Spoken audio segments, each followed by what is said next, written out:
네, 안녕하세요. 이번 시간에는 문학개념어 13강의 세 번째 파일입니다. 문제 10번부터 풀어보는데요. 10번 지문이 이육사의 교목과 두 번째 지문은 신석정의 들길에 서서라는 지문이에요. 이 시 먼저 해석을 하고 문제 간단하니까 풀어보도록 할게요. 자, 이육사의 교목이에요. 이육사 시인 하면 이제 의지적, 저항적, 남성적 시어를 사용해서 아주 강한 메시지를 전하고 있죠. 교목은 뭡니까? 열매가 열리는 나무라는 뜻이에요. 이 나무 무슨 뜻인가 한번 봅시다. 푸른 하늘에 닿을 듯이 세월에 불타고 우뚝 남아서서 뭐가요? 나무가 푸른 하늘에 닿을 듯이 세월에 불타고 우뚝 남아서서 차라리 봄도 꽃피지 말아라 라고 이야기하고 있어요. 그러니까 화자가 나무에게 이야기한다고 생각하면 될 것 같고요.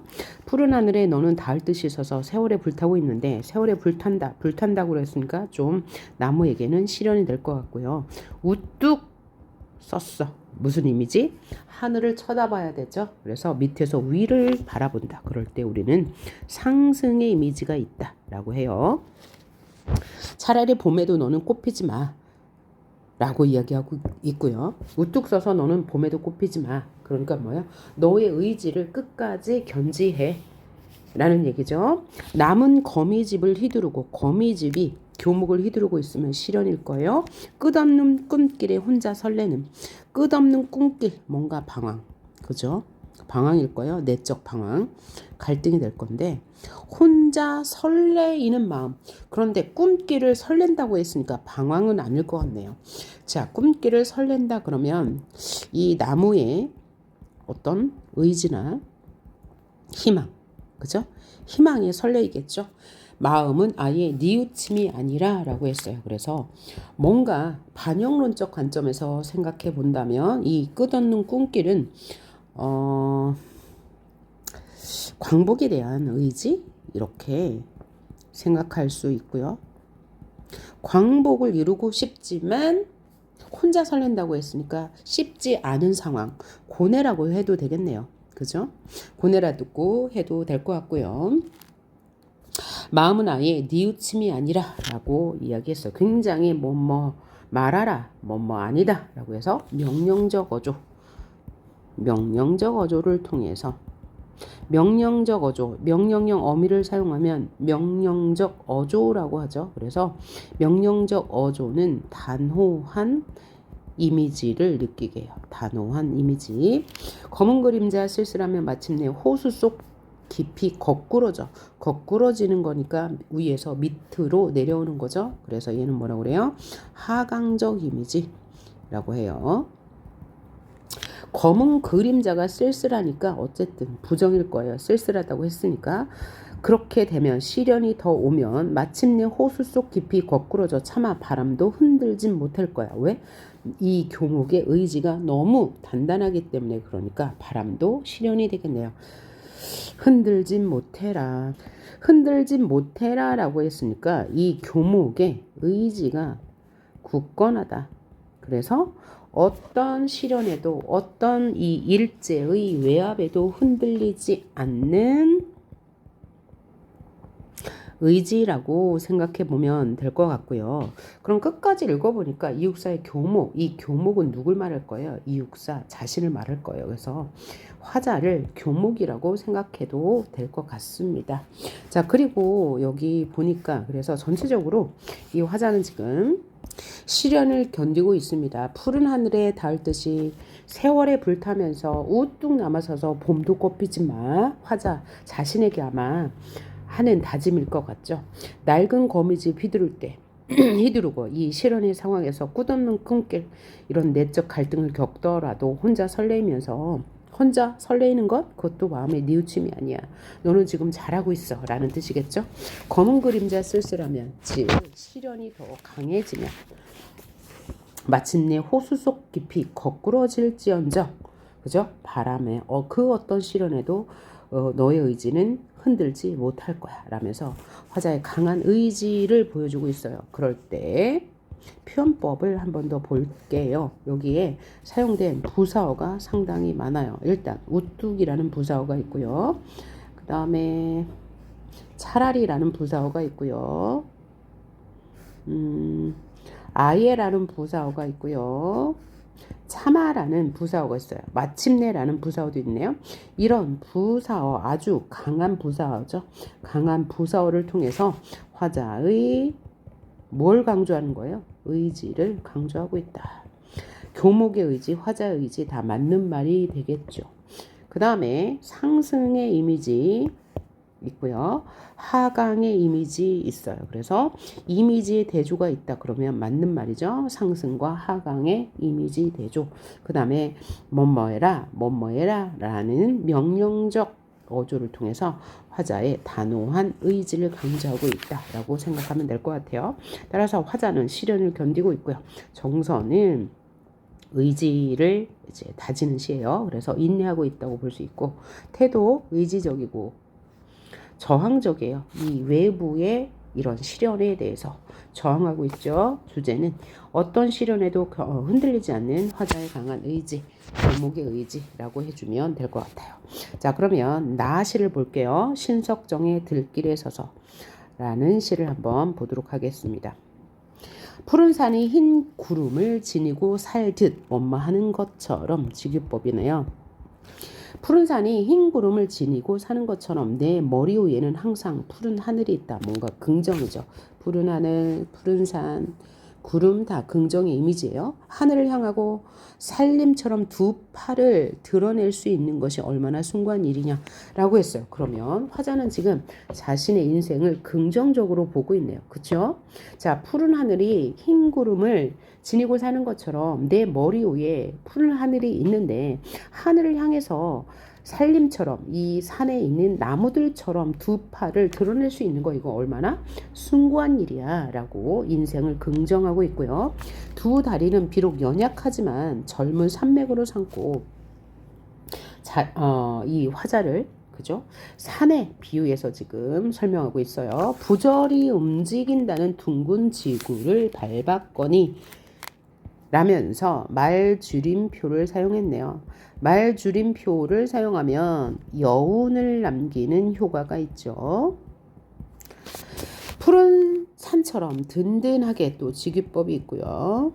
지구를 디디고 사는 것은 얼마나 기쁜 일이냐 라면서 영탄적 어조, 영탄법 사용하고 있고요. 뼈에 저리도록 생활은 슬퍼도 좋다. 또 슬프다는 것과 좋다는 것이 대립하니까 모순이죠. 그래서 역설법. 자, 그러니까 뭐예요? 생활이 슬플지라도 내가 이렇게 살고 있다는 것, 하늘을 우러르면서 하늘을 향해 두 팔을 드러날 수 있다는 것 자체가 굉장히 숭고한 일이다.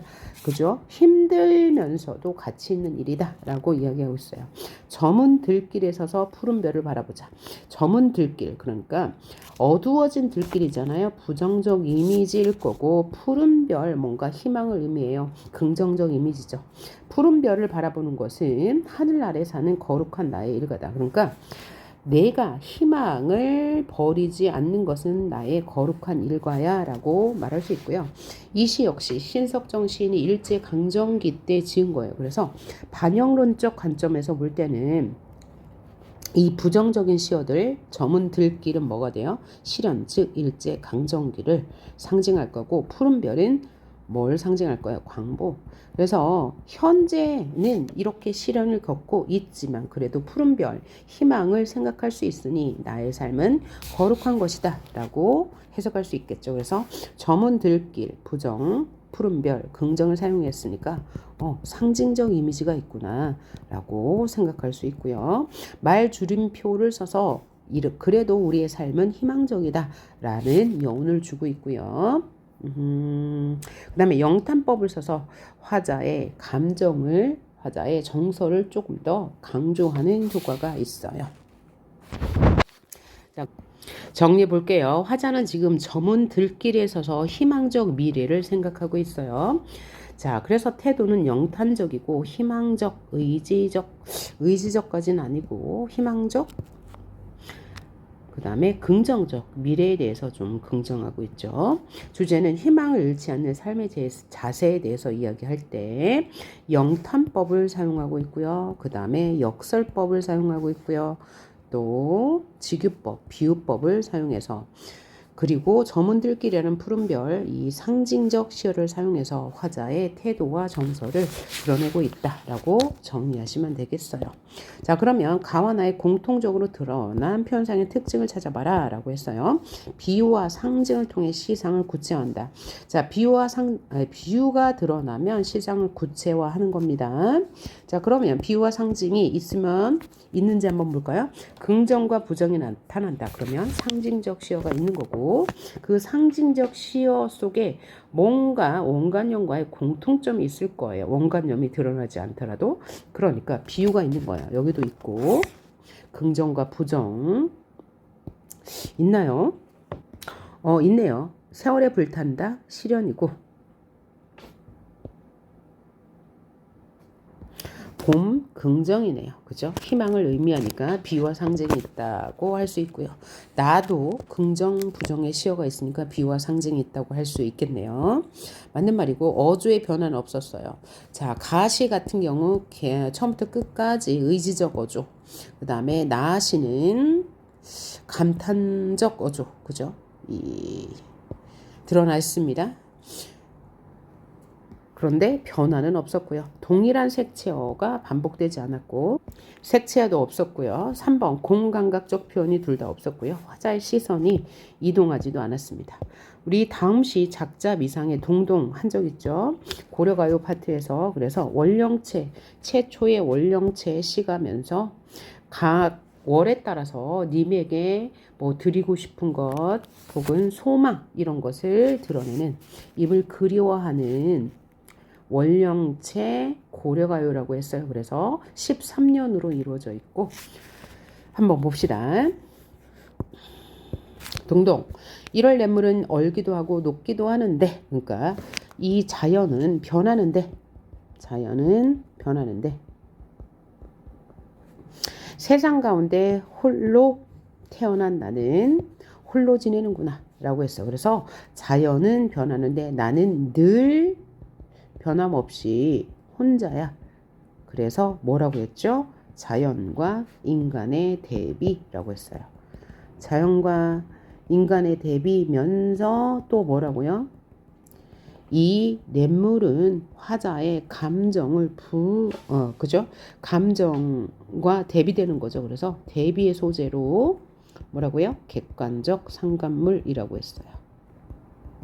화자의 이 외로움을 부각하는 객관적 상감물, 대비의 소재죠. 냇물은 변하는데 자신은 안 변하고 늘 외로워. 그 다음에 아우동동 다리는 후렴구고요. 2월 보름에 높이 켜놓은 등불 다워라. 등불 같아. 누가? 내 님이. 그만큼 인격이 뛰어나. 만인을 비추실 모습이구나. 인격이 뛰어나다고 이야기하고 있고요. 그 다음에 후렴구. 자, 봅시다. 그래서 님에 대한 그리움을 노래한 시예요. 대상을 향한 예찬적 태도 드러났죠. 어디예요? 여기. 만인을 비추실 모습이구나. 예찬. 님을 예찬하고 있고요. 시간의 경과를 통해서 1월 다음에 2월이니까 당연히 시간의 경과가 나타나 있다고 볼 수 있네요. 다음 시를 봅시다. 13번의 시가 뭐냐면 고재중의 첫사랑이라는 시예요. 첫사랑 하면 이 화자는 이 무엇을 첫사랑이라고 하는지, 그죠? 제목이니까. 이 시는 고1 내신에 나오는 시예요. 그러니까 잘 봐둡시다. 흔들리는 나뭇가지에 꽃 한 번 피우려고 누가요? 눈은, 그러니까 흔들리는 나뭇가지에 꽃을 한 번 피우려고 하는 눈은 얼마나 많은 도전을 멈추지 않았으랴. 그러니까 멈추었다, 안 멈추었다, 안 멈추었다. 그러니까 얘는 멈추지 않았다 라는 것은 의문형 구조죠. 그러니까 서리법.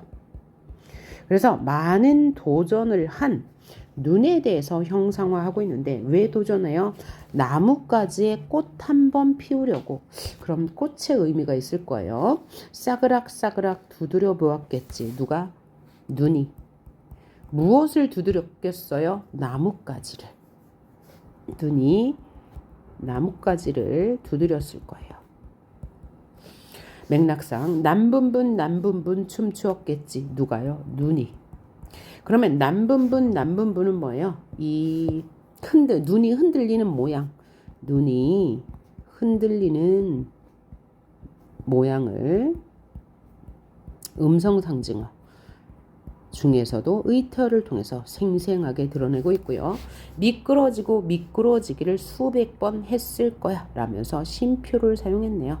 자, 미끄러지고 남분분 시어의 반복이 많죠. 싸그락 두드려 보았다. 싸그락 소리예요. 그래서 얘는 음성 상징어 중에서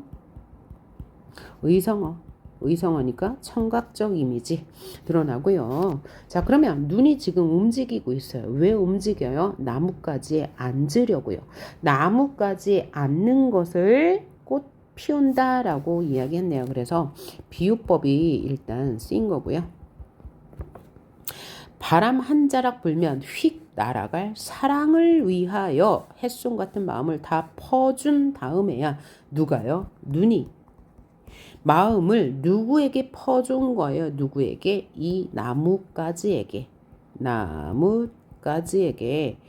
위에서 뭐라고 그랬어요? 거기 한번 앉아보려고 수많은 도전을 했다고 그랬죠. 미끄러지길 수백 번, 춤추기를 수백 번 하면서 두드려 보았대요. 그런데 이것은 뭐래요? 바람 한 자락 불면 휙 날아갈 사랑이래요. 그럼 이 사랑인가 봐요. 눈이 나뭇가지에 앉는 것을 사랑이라고 비유했어요. 그러면 눈이 나뭇가지에 앉는 것이 사랑이면 이 꽃은 뭐겠어요? 바로 나뭇가지에 앉는 것과 동일한 의미니까 이 꽃은 뭘 말해요? 사랑을 의미하죠. 그 바람 한 자락 불면 휙 날아가 버릴 사랑을 위하여 햇솜 같은 마음을 일단 직유인데 햇솜 같은 마음은 어떤 마음? 순수한 마음. 누구의 순수한 마음이죠? 눈의 순수한 마음을 얼마나 다 퍼다 준 다음에야 마침내 피어낸 저 황홀은 뭐예요? 꽃을 피웠다는 거니까 사랑이 이루어졌다는 거네요. 사랑이 이루어짐을 황홀이라고 했어요. 그러니까 사랑이 이루어진 것은 황홀이야. 무슨 법? 은유법을 통해서 눈이 나뭇가지에 앉은 이 사랑을 이야기하고 있어요. 그런데 여기 지금 뒤에 어떤 구절이 더 나오냐면 이런 구절이 더 나와요. 봄이면 그 한 번 된 자리에 세상에서 가장 아름다운 상처를 터뜨린다. 그러면 생각해봐요. 마침내 피어낸 저 황홀경은 뭐예요? 꽃이라고 했죠. 이 꽃은 뭐라고 했어요? 사랑이라고 했어요. 그러면 이렇게 나뭇가지가 있어요. 그러면 여기 이제 흰 눈이 막 이 나뭇가지에 앉으려고 막 노력을 해가지고 한번 딱 앉았어요. 그럼 이게 뭐래요? 사랑이래요. 그러고 나서 봄이 되면 이제 계절이 바뀌겠죠. 그 한 번 된 자리에 세상에서 가장 아름다운 상처를 터뜨린다. 이 자리에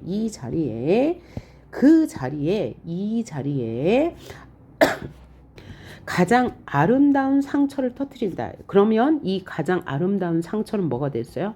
진짜 실물의 꽃, 물리적인 꽃을 피운대요. 자, 봐요. 겨울이 지나면 이 나뭇가지에 꽃이 필 거 아니에요. 그러면 이 물리적인 꽃은 어떤 꽃일까요? 이 처음 한 번 된 자리가 여기에 이 나뭇가지에 눈이 앉았던 자리예요. 그럼 뭐예요? 처음에 피었던 사랑이잖아요. 처음에 피었던 사랑, 첫사랑이라고 본다면 그 된 자리에 아름다운 상처를 터뜨린대요. 이 아름다운 상처는 바로 꽃인데 한 번 된 자리에 또 꽃이 폈어. 그럼 이 꽃은 뭐예요? 첫사랑보다는 조금 더 성숙한 사랑이 될 거예요. 그래서 화자는 지금 나뭇가지에 눈이 앉으려고 막 애써서 그 나뭇가지에 눈이 한 번 앉았어. 그것을 뭐라고 그랬어요? 사랑인데 처음 한 사랑, 첫사랑. 그렇게 첫사랑을 이루고 나서 봄이 되면 그 자리에 다시 꽃을 피우는데 이것은 무슨 사랑? 성숙한 사랑이 된대요. 그래서 화자는 이 자연 현상을 뭘로 확대했어요? 인간의 삶으로 확장하여 삶의 성숙한 자세에 대해서 말하고 있는 겁니다. 자, 다시 한번 정리할게요. 자, 흔들리는 나뭇가지 위에 눈이 한번 앉아보려고 얼마나 많은 도전을 했겠어요. 싸그락싸그락 두드려도 보고 남분분 춤추어 보기도 하고 미끄러지기도 하면서 바람 한번 불면 날아갈 그 첫사랑, 아주 순수해서 깨지기 쉬운 사랑을 위해서 그 순수한 마음을 다 퍼준 후에 마침내 피어낸 저 황홀, 즉 첫사랑을 이뤘어요. 그 후에 봄이면 그 한 번 대인 자리, 그러니까 된 자리는 뭐예요? 첫사랑의 상처가 있겠죠. 그 자리에 세상에서 가장 아름다운 상처, 즉 성숙한 사랑을 이룰 것이다 라고 말해요. 그래서 인간의 사랑도 이렇고 인간의 삶도 이래요. 그죠? 인간의 삶도 한번 뭔가를 이루려고 엄청 애썼어요. 그래서 근데 그것은 아주 일시적이에요. 그런데 그 상처가 기반이 되어서 아름다운 결실을 맺는다. 즉 삶의 성숙한 자세를 배우게 된다라고 자연현상을 인간의 문제로 확장하여서 우리 삶을 이야기하는 시라고 할 수 있습니다. 그래서 여기서는 표현법도 매우 중요한데요. 자, 먼저 비유가 많아요. 비유. 흔들리는 나뭇가지에 꽃 한 번 피운다. 꽃 한 번. 여기서 꽃은 뭐라고요? 사랑을 의미하는 거고요. 눈은 얼마나 도전을 멈추지 않았으랴. 서리법. 싸그락싸그락 음성상징어 의성어. 두드려 보았겠지. 추측이죠. 남분분 음성상징어 의태어. 춤추었겠지. 추측입니다. 미끄러지길 수백 번 한 후에 눈이 바람 한 자락 불면 날아갈 그 첫사랑, 연약한 첫사랑 위에 햇솜 같은 순수한 마음을 다 퍼주고 났어. 나뭇가지에. 그리고 마침내 피어낸 저 황홀경을 보아라. 영탄법. 영탄적 어조 드러났고요. 그러면 여기서 저 황홀경은 뭐라고요? 첫사랑을 의미한다고요. 그 첫사랑은 바로 눈이 나뭇가지에 앉은 것이에요. 이것이 바로 첫사랑이에요. 제목이 말하는 첫사랑, 마침내 피어낸 저 황홀. 그래서 은유법이 쓰인 거고요. 봄이면 그 한번 된 자리, 그 된 자리는 뭘 의미해요? 첫사랑. 을 의미하고요. 세상에서 가장 아름다운 상처는 뭘 말해요? 성숙한 사랑을 터뜨린다. 성숙한 사랑이 되는 거예요.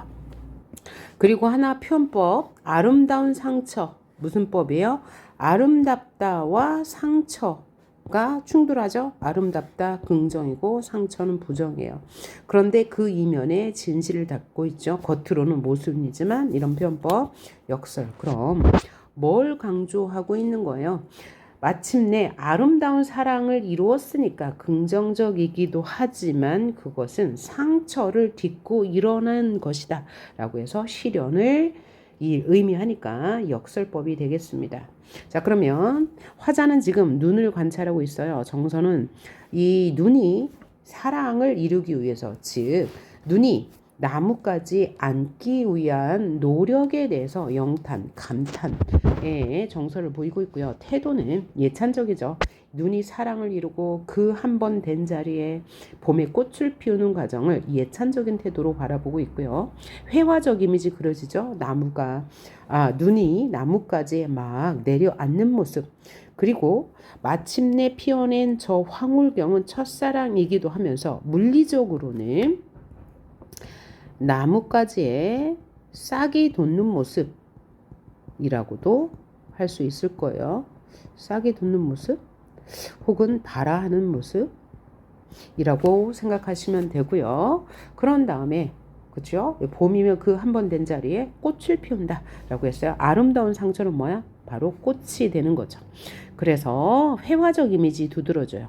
회화적 이미지는 그림을 그리는 그린 것을 본 듯한 이미지 그려지죠. 그 다음에 시간의 흐름에 따라서 겨울부터 봄까지 시간의 흐름에 따른 시상전개 보이고요. 바로 주제는 인내를 통한 사랑의 결실 혹은 인내를 통한 성숙한 삶이라고 해도 맞는 말이 될 거예요. 그래서 다양한 표현법이 있어요. 비유법 있고요. 서류법 있고요. 그 다음에 음성상징어를 사용해서 대상을 눈이 움직이는 모습을 생생하게 표현했고 서리법을 통해서 눈의 도전을 강조했고요. 그 다음에 비유법, 꽃은 은유법으로 사랑을 의미한다는 것. 그 다음에 햇송 같은 직유법이 있고요. 마침내 피어낸 저 황홀은 은유법으로 첫사랑 즉 나뭇가지에 싹이 트는 모습을 보여주는 거고 그 다음에 아름다운 상처의 역설 성숙한 사랑을 혹은 꽃을 의미한다 라고 생각하시면 되겠습니다. 그러면 13번 문제 풀어볼게요. 자, 시적 상황 내에서 시간의 흐름이 정지가 아니고 흘러가고 있으니까 틀린 말. 대상에 대한 화자의 긍정적인 태도 맞네요. 자, 그 다음 시가 백석의 여우난골족이라는 건데 여우난골족이라는 마을이 있대요. 그런데 시인이 백석이에요. 백석하면 뭘 떠올려야 한다고요? 일제강점기 때. 일제강점기 이전의 고향의 넉넉함과 풍요로움, 가족의 사랑을 그리워하는 시를 썼고 또 백석시는 대부분의 시가 이렇게 산문시로 이루어졌어요. 그리고 네, 고향이 평안도이기 때문에 사투리, 방언을 통해서 향토적 정감을 불러 일으키는 시를 썼습니다. 한번 볼게요. 밤이 깊어가는 집안엔 엄매는 사투리죠. 엄매들끼리 아랫간에서들 웃고 엄마들끼리 웃고 떠들고 이야기하고 엄마들은 웃고 떠들고 있어요. 아이들은 아이들끼리 윗간 한 방을 잡고 좋아질하고 좋아서 지내고 쌈방이 굴리고 바리깨 돌림하고 이건 뭐예요? 놀이가 될 거예요.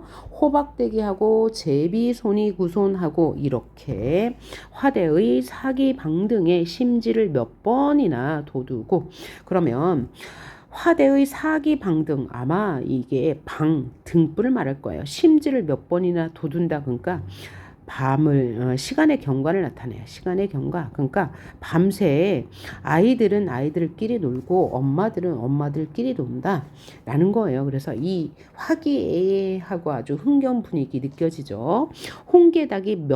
달기 몇 번이나 울어서 졸음이 오면 그러면 새벽이 달 때까지 놀다가 졸음이 오면 아랫목 싸움 자리 싸움을 하며 히득거리다가 잠이 든다. 그래서 문창의 턱납새의 그림자가 치는 아침에는 신우이 동서들이 욱적거니 흥성거리는 부엌으로 샘문 틈으로 장지문 틈으로 무의징객국을 끓이는 맛있는 냄새가 올라오도록 한다. 어떤 전경이 떠올라요? 명절의 전경 떠오르지 않나요? 자, 명절이 되어서 엄마는 엄마들끼리 또 신우이 동생들끼리 아이들은 아이들끼리 각기 밤에 이제 오랜만에 만나서 정겨운 시간을 보내고 다음날 아침이 되니까 아주 좋은 냄새, 그죠? 맛있는 냄새가 떠오르는 명절의 분위기 느낄 수 있죠. 근데 현재형 어미를 써서 현장감을 느끼게 해요. 이건 아마 추억일 건데. 그래서 과거를 그리워하는 마음이 있다라고 하면 맞는 말이라고 해야 돼요. 왜 그것은 그렇다고 할 수 있냐. 백석이라는 시인이 그런 작품을 많이 썼고요. 이것은 다 회상하는 시입니다.